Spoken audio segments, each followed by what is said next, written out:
బాగుంది madam movie.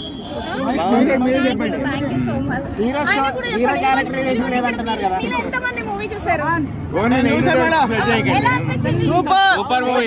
Character పొద్దు character చాలా సూపర్. నా పేరు ఖమ్మం బాబు అండి. ఖమ్మం బాబు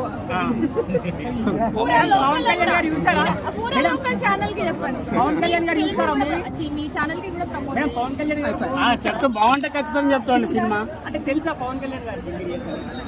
అతను నన్ను బిజీలో ఎక్కడ చేసినాయండి. డైరెక్టర్ గారు మీరు ఒకసారి మాట్లాడారా? చెప్పండి. సినిమా ఎలా రెస్పాన్స్ ఎలా ఉంది? ఆడియన్స్ చూసామండి, ప్రెస్ తో చూసాము. చాలా బాగా వచ్చింది మూవీ. మంచి వ్యూస్ పడుతున్నాయి థియేటర్. డిఫరెంట్ థింగ్స్ కూడా ఆడియన్స్